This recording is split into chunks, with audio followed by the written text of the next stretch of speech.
കൊച്ചി ചേരാനല്ലൂരിൽ കഞ്ചാവും MDMA-യുമായി കൊല്ലം സ്വദേശിയായ കൃഷ്ണകുമാർ പിടിയിലായിരിക്കുന്നു. ഇയാളിൽ നിന്ന് 150 ഗ്രാം MDMA-യും 1 കിലോ കഞ്ചാവുമാണ് പിടിച്ചെടുത്തിരിക്കുന്നത്. അപ്പോൾ വിവരങ്ങളുമായി നമുക്കിപ്പം സഹിൻ ആന്റണിയുടെ. സഹിൻ, പറയാം വിവരങ്ങൾ.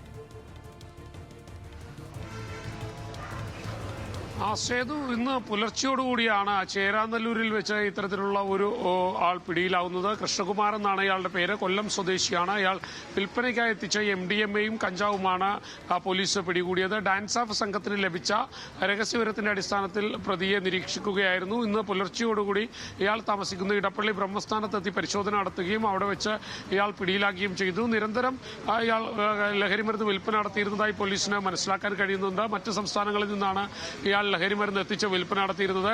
MDMA-യും കഞ്ചാവും ഒരുപോലെ വിൽപ്പന നടത്തുന്ന പ്രതിയാണ് ഇയാളെന്നും പോലീസിന് വ്യക്തമായിട്ടുണ്ട്. പ്രതിയെ ഇപ്പോൾ കസ്റ്റഡിയിലെടുത്ത് വിശദമായി ചോദ്യം ചെയ്തുകൊണ്ടിരിക്കുകയാണ് സേതു.